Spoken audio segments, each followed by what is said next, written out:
तो जिम्बा साहब, मैं आपके साथ शुरुआत करना चाहूँगा। दार्जिलिंग से हमारे साथ जुड़े हुए हैं भारतीय जनता पार्टी के। ये क्या सियासत है या ये लोगों की निगाहें हैं जो हर चीज़ में सियासत देख लेती हैं? सियासत का रंग पहनाना कोई चुनाव के माहौल में बड़ी बात नहीं, लेकिन Vivekananda ji, Swami Vivekananda is a national pride, is a national hero. Swami Vivekananda कोई एक बंगाल का बता के उसको डिमीन नहीं कर सकते। We can not reduce Vivekananda ji just to Bengal. Is a national hero, international hero.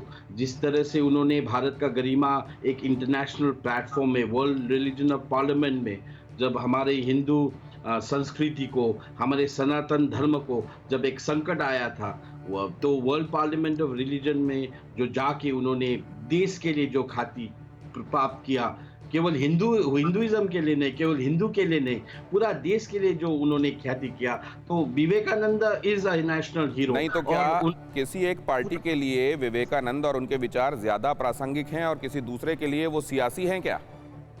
Swami Vivekananda पे ऊपर राजनीति करना ठीक नहीं है, लेकिन उसको श्रद्धा कर कौन रहा है? कर कौन रहा है ये कैसे तय होगा कि कर कौन रहा है? रिजू दत्ता। गुड इवनिंग दिनेश जी, और गुड इवनिंग सारे पैनलिस्ट को। देखिए, मैं ये कहना चाहता हूँ कि पहले तो ये सच है कि विवेकानंद जी सिर्फ बंगाल में सीमित नहीं है, विवेकानंद जी पूरे दुनिया के लीडर हैं। पर हाँ, ये बहुत ही दुर्भाग्य का विषय है कि अभी विवेकानंद जी को भी पॉलिटिकल सियासी मैदान में उतारा जा रहा है। अब हम लोग बंगाल के हैं, हम बंगाल में रहते हैं, कलकत्ता में रहते हैं। हमारी जो माननीय मुख्यमंत्री है, उन्होंने वो अभी राजारहाट में अगर आप पता लगाएंगे तो विवेक तीर्थ बन रहा है।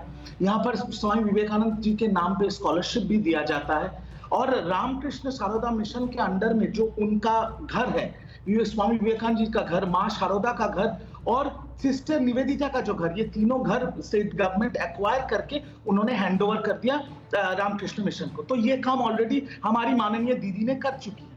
और बात यह है कि हम 365 दिन स्वामी विवेकानंद, नेताजी सुभाष चंद्र बोस, रवि ठाकुर, इनके आइडियोलॉजी को लेकर चलते हैं, क्योंकि स्वामी विवेकानंद जी का एक बहुत फेमस कहावत है, जीवे प्रेम करे जेई जोन সেই जोन সেবিছে ঈশ্বর।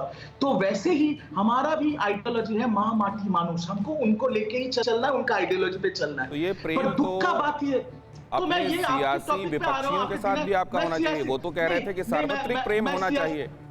रिजू दत्ता जी, विवेकानंद जी कहते थे कि हर तरफ प्रेम की बौछार करो, जहां स्वार्थ होता है वो सिकुड़न होती है, वो संकीर्णता होती है। तो ये प्यार तो ऑपोजिशन के लोगों के साथ भी होना चाहिए, वहां तो मर्डर्स दिखाई देते हैं। पर दिनेश जी यहाँ पर एक का चीज है, यहाँ पर ये चीज है, वो है 2019 में बंगाल में लोकसभा हुआ, वहां पर हमारे जो ऑपोजिशन है बीजेपी, उनके चुने हुए 18 सांसद है।